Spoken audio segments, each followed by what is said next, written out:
Yes. Yes. Well, anyway, we also watched AEW Dynamite, October 14th, 2020. So it's the Best Friends versus FTR. No entrance for either team. We're not messing around. These guys are in the ring. They do some quick intros. The match begins. And 20 minutes later, there's a pinfall involving a belt shot and FTR winning. But this thing just felt like... This felt like they had a good 5-minute match, stretch it out over 10 minutes, and then just do it again. Because 10 minutes in, they just got the heat on Trent a second time. And even the announcers are pointing out they're beating up Trent again. He has been cut off for the second time in this match. So for a while, it's just a match that's going too long. Then they start brawling in the crowd, and Kip Sabian and Penelope Ford wheeled out their arcade cabinet game into this crowd so they could play games while the wrestling's going on, because apparently the wrestling in AEW is boring, so they want to play video games instead. And of course, Trent ends up going through the video game and destroying it. Penelope scurries to the back. There's more hot tags. There's more near falls. There's a belt in the ring. Somewhere in here, the referee ducks. There's a belt shot and FTR wins. Was all of this necessary? Was all of this necessary? You know, I really like this match. And granted, if you, like Dave didn't like the video game gimmick and, you know, whatever, if you thought it was goofy, that's fine. But I was merely looking at it as a professional wrestling tag team championship match. And these guys are all great wrestlers. And, you know, FTR is an old school traditional tag team. But here in AEW, they're wrestling a lot of teams that don't work like that. And, you know, they kind of force them to a degree to do that kind of style. But, you know, they do everyone else's style as well. This was a total FTR match. Both teams worked an old school professional wrestling match. And I really liked it. So that was my thoughts. So I would also, as they're calling this match, they point out it's the 1-year anniversary of Dynamite, if we didn't mention that. And apparently, in Dynamite history, the Best Friends have the record for most tag team wins. I found that very surprising. Part of that is it's a, you know, if you're wrestling on TV every week, you're gonna get a lot of wins. If you're the champions and you're not on TV every week, you won't get many wins. Anyway, eventually the Best Friends are beaten. And then Miro immediately comes up to kill them for destroying his video game. And I was like, you're 10 minutes late, dude. You should have been here 10 minutes ago. He destroys the Best Friends. Kip Sabian does some stuff. But he is very upset, Miro is, because they broke his shit. So he killed them. There's a brief little segment where they start talking about how it's the 1-year anniversary of AEW. I thought to myself, the first match in the history of AEW was FTR versus Best Friends, and it just ended 1 year later. The next match is Lee Johnson and Sean Maluta versus Miro and Kip Sabian.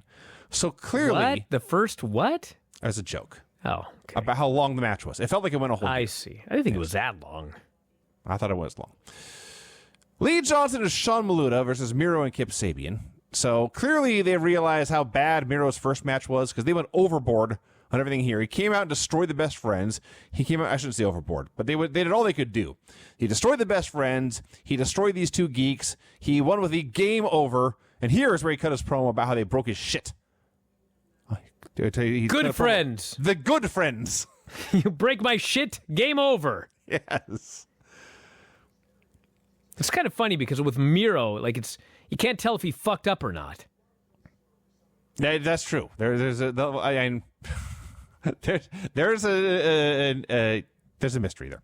I will say that when he came out here and he destroyed these two dudes, and he just smashed them. And by the way, one-sided beating without Sean Maluta and Lee Johnson getting any offense on this fucking guy. Unlike that on is true. NXT with that debut match, or the re-debut for Tony Storm. But anyway, he just smashed these fuckers. And when it was over, all I could think was, WWE could not figure out what to do with this guy. Yeah. This guy who was over for their fans. Yes. All they had to do was let him do what he was doing and don't get in the way. But that was too complicated for them. They couldn't handle that.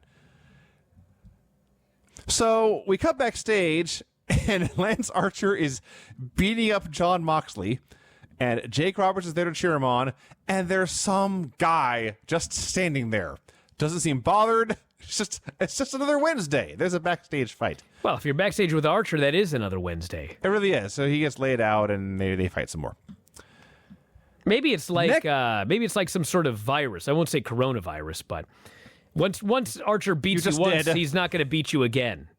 Interesting. Yes, because I don't think he's ever beaten the same guy twice. Well, so maybe he's already abused that guy, and the guy's like, he ain't going to get me again. I mean, most of them are anonymous geeks. I can't tell them apart. It could be the same guy every week. I wouldn't know. Next week on Dynamite, the World Title Eliminator Tournament begins. And these are the first round matches. I'll do them in the reverse order they're revealed because the first one's the biggest news. But Wardlow versus Jungle Boy, Colt Cabana versus Adam Page, Kenny Omega versus Joey Janela, and Penta El Zero M versus Rey Fenix. Yeah. They just randomly put the Lucha Brothers against each other. I was baffled, confused. I had no idea what was going on. Well, how often are you going to get to see that match? Not terribly often. Well, so now's a good time to do it. All right. Well, listen, this is not WWE where 6 months from now they're going to decide we got to break up these fucking Lucha Brothers. Like, can't have a tag team that's any good here. So my guess is that the Lucha Brothers are probably going to be a tag team for a long fucking time. Sure. So you know they can have great matches together. So Sure. there's a tournament I've here, seen one. and you fucking may as well just have them do that match here in this tournament. I guess if I was part of a regular tag team, in fact, a brother tag team at that, and Brothers fight, Vinny. This ain't the first time, and it ain't going to be the last time. These brothers fight all the goddamn time. That I can confirm. Yes. But it is strange. Maybe they requested it. Well, Eddie Kingston at least addressed it later, so they didn't just do it at random and ignore it. But it was strange, very, very strange to me, and frankly, still is very strange to me that they're just doing that match in the first round for no reason. Now, at this point, it occurred to me we are 30 minutes into a 2-hour show, 2 matches into a 2-hour show, and they still haven't even done the show rundown. I had no idea what was on this program, with the obvious exception of Moxley and Archer, and then I remember later when they came out, Cody versus Orange Cassidy.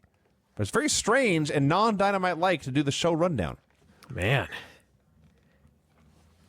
Stick to that script. I like the format. It's a good format. It is a good format. MJF comes out for a promo. So he brings out the Inner Circle. They make fun of the fact that Sammy Guevara's jacket is sized for the Great Khali. It's way too big on him. They laugh at this. MJF sucks up to Jericho for a while. Finally admits he wants to be in the Inner Circle. Jericho agrees to have steak with him later so they can talk about it. I love MJF. I love Chris Jericho. This did not need to go 12 minutes. I thought it was fine. I thought it was pretty good. I thought it was good because I love the character. Everybody in this segment was great, okay? Because MJF and Chris Jericho are just great with each other. They hate each other, but they both know that the other's full of shit. Yes. And they also don't trust the other person. It's also not like true. It's not like Jericho's character is buying everything MJF says, and we're at home watching it going, this fucking idiot, why is he buying everything? Jericho makes it abundantly clear. In fact, he even says, cut the shit. What's your announcement? I mean, They're very on edge with each other, but they're both playing this game because they both believe that they can get something from the other person. And we'll find out later, I guess, fully what that is. But if you look in the background, it's like Sammy hates MJF, and Ortiz clearly hates MJF because he does not want him part of the Inner Circle. Mm-hmm. Wardlow and Hager just staring at each other. So Hager was the best statue in this segment. Yes. And I do mean that seriously. Because he was awesome just standing there looking mean. Both of them, their job is to be the heavy for MJF and Chris Jericho. Yes. So, obviously, they're looking at the other heavy, and they're just sizing the other heavy up. Exactly. Which one's the tougher heavy? So, everybody played their role to perfection here. You know where this is going. In the short term, I mean, MJF is going to join the Inner Circle. If they do the thing where eventually he ousts Chris Jericho, I don't know if they're going to do that, but the point is, it ain't happening anytime soon. He came out, he asked to be in the Inner Circle. Jericho wants to have a steak dinner to discuss it next week. MJF accepts. I mean, we're doing the slow build here. to wherever this is going. And I'm fine with that, because the more MJF and Chris Jericho I can get, the better. But you will notice also, on the 1-year anniversary of AEW Dynamite, after Jericho agreed to have a steak dinner to discuss it, after Ortiz made it abundantly clear we don't want this guy in the inner circle, as everybody was leaving, we had Jericho, we had Wardlow and Hager having a confrontation, and Sammy and Ortiz are arguing with Jericho. The same Jericho that says, the inner circle has never had a problem. We've never had an argument. We've never had any issues. Well, they had issues here tonight. Because of MJF. That's all well and good. I don't think this needed to go 12 minutes. Well, that's all I'm saying. Fine, your opinion. There's MJF calling Jericho the demo god and himself the ratings ruler, which dies such a death. Jericho even points out crickets. And there's a rant about Animal Planet that has nothing to do with anything. Just get to the goddamn point, guys. And eventually the point is they're going to have steak next week. It took them 12 minutes to agree to eat steak. Serious upturn as Tony Schiavone is interviewing Britt Baker at the spa. These two are like the if Jericho and MJF are number one, they're a close number two. I'm trying to think of a interviewer, wrestler, antagonistic relationship that was this much fun. Well, Gene and all the heels. No, this honestly, like, is there one specific Gene and person you can point to that was as much fun as this one?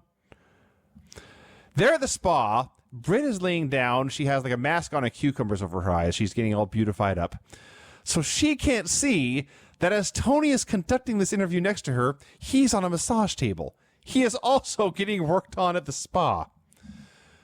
So she rants for a while. She orders Reba to come in with the what do you call it, the scorecard or whatever for the role model rules.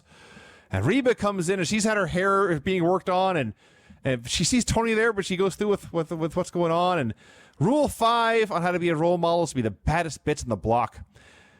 And Britt wakes up and takes off the cucumbers to start cutting a promo to the camera, and stops and looks at Tony, and there's a drape over him, but his shoulders and chest are exposed. And she just screams, "Are you naked?" And she begins to scream. And then, in something I'm 100% certain was a shoot, they decide now would be a good time to wax Tony's chest whether he wants it or not. And they all take turns waxing him, and he's screaming and crying. It's great fun.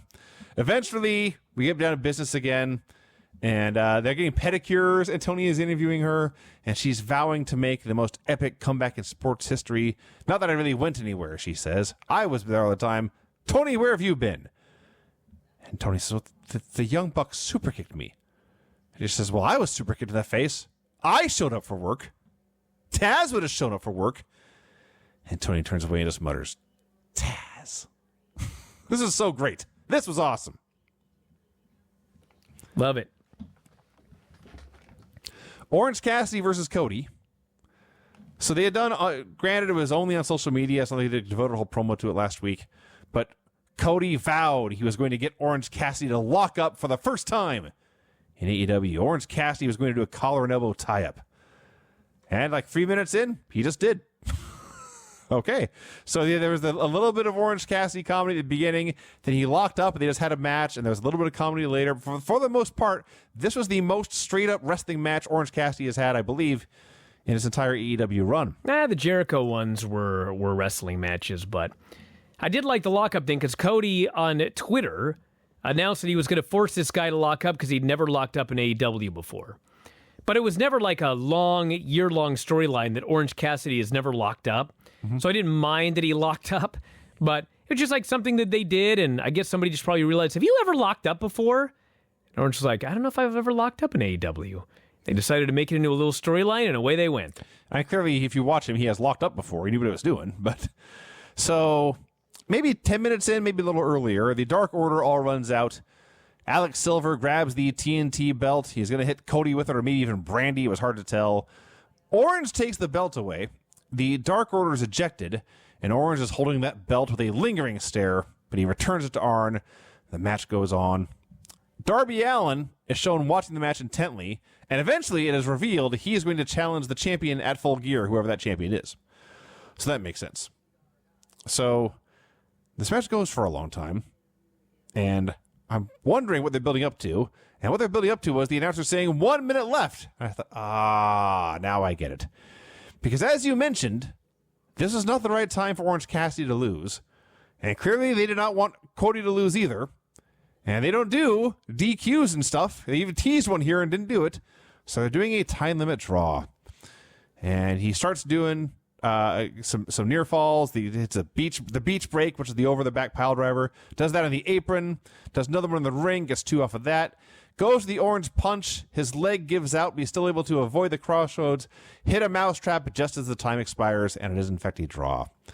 So I kind of enjoyed it. It's a weird dynamic because they're both very much baby faces, and I didn't want to boo either guy. Well, I really liked the match and especially the finish because, yes, I did not think that Orange Cassidy should lose this match. No point in beating Chris Jericho twice unless you're going to do something with Orange Cassidy. I was actually convinced he was going to win. I hadn't thought of a draw because they've only done 2 draws. They don't do draws very often. In a year previously. But I actually thought the finish was brilliant because A, it was a draw, and B, Orange had him beaten. Yes. Okay? Mm-hmm. So not like Cody kicked out, right at the time or right after the bell or whatever. Cody was stuck in this mousetrap. He was down for like 5 seconds. And of course the bell rang and it was only 2 count by the referee. But, even when the bell rang, like Cody still didn't kick out. He was trapped. So if you watch this match, Orange had Cody beat. Orange won.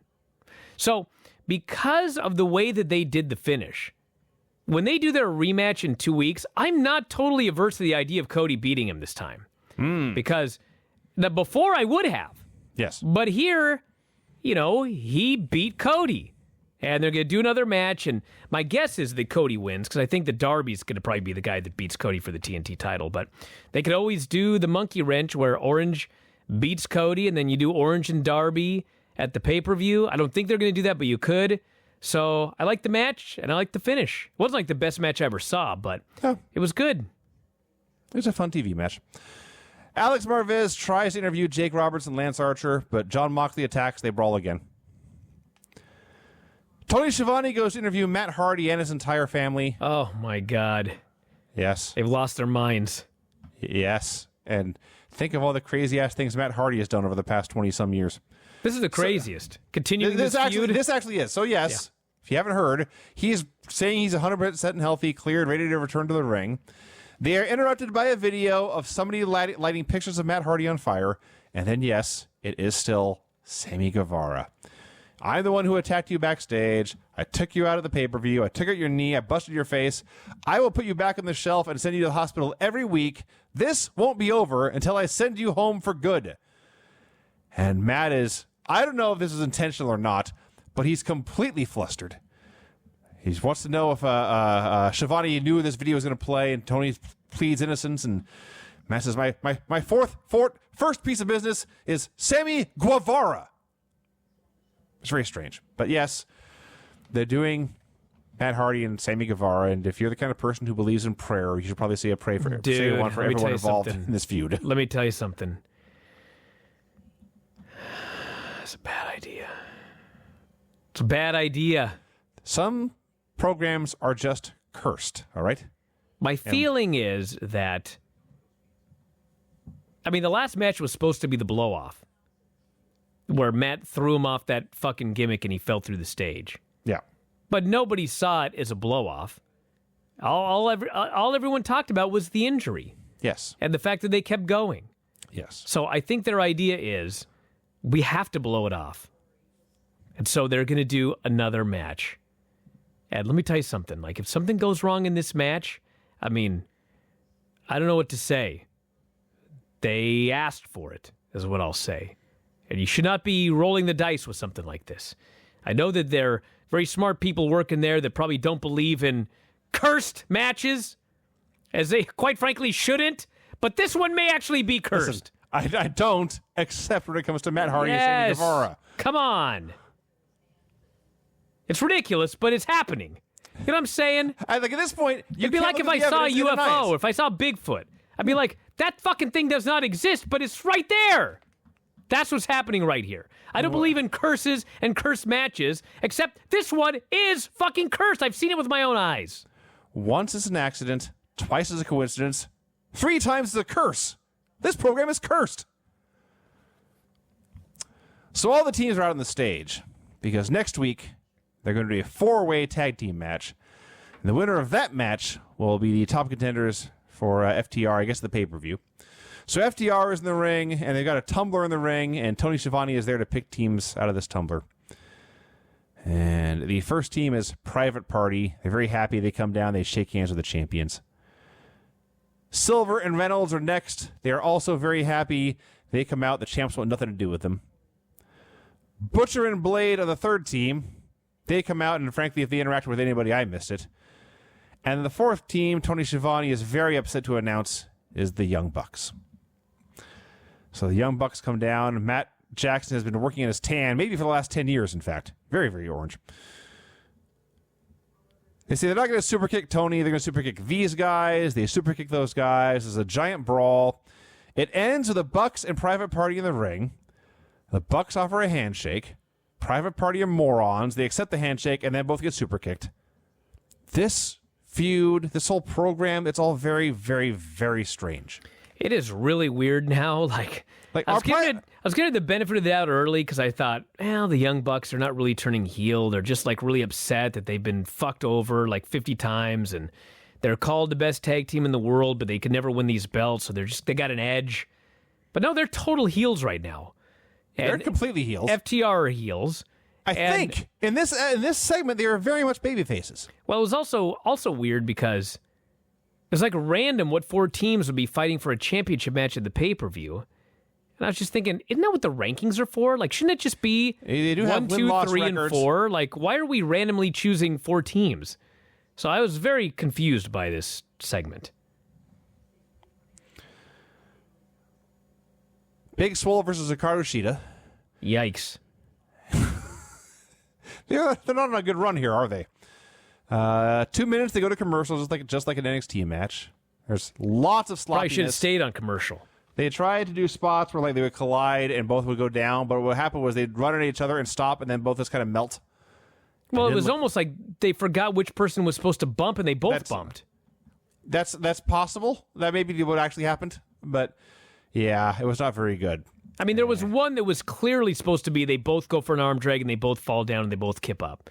Because, that's what happened. But then Cheetah didn't make it up on the kip up. But then they hit the ropes for a tackle and they both fell down. Well, so that's where I think somebody was confused about who was supposed to take the bump. Yeah, Swole fell down off the tackle and Cheetah froze and then went down. This is not the best work of either one. They're working after the commercial. They're on the top rope and they're slipping and falling off the ropes. It's still very sloppy. And Swole hits the Dirty Dancing, which is a ripcord rolling elbow. Goes to the cover. Shida gets the ropes. So Swole tries it again, but Shida evades it, hits a bunch of knee strikes, and wins. There was another match. There was a women's match. I think it was Serena Deeb and Big Swole? No, there was another match last night where... Oh, last night. They went for... You know what? It was Damian Priest and Dexter Lumis. So they went for a tackle spot, and Lumis thought he was going to do the arm drag, but clearly he wasn't. And so Damian Priest basically gave him a shoot arm drag.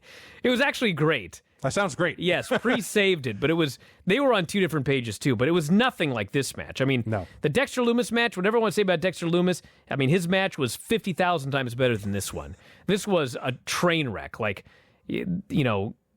People were driving by and they just were looking at Daly's place during this match. Buildup of traffic. Not good. Next week on Dynamite, a 4-way for a tag title shot between the Young Bucks and Private Party and the Butcher and the Blade and the Dark Order. The tournament for a title shot at Full Gear will begin, and between Max, MJF, and Chris Jericho, Le Dinner Debonair. I can only imagine this is going to end with an epic food fight. I don't think so. And they announced in 2 weeks there will be a rematch, Cody versus Orange Cassidy for the TNT title. So Eddie Kingston and the Lucha Brothers come out to join the announce desk. But before they can even say anything, they throw it to a Shawn Spears Scorpio Sky video. And Shawn Spears is explaining how he's not stalking Scorpio Sky because Scorpio Sky owes him a moment and he plans on collecting.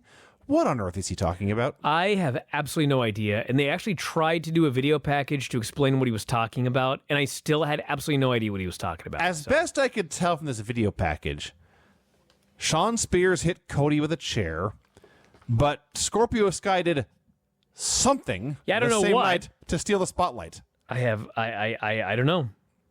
So it's all Shawn Spears doing a promo. His delivery is fine. I have no idea what the hell he's talking about.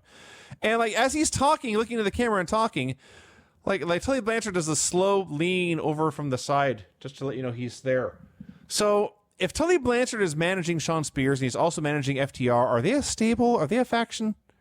I need some lines drawn. I didn't know how these relationships all interconnect. It's very weird.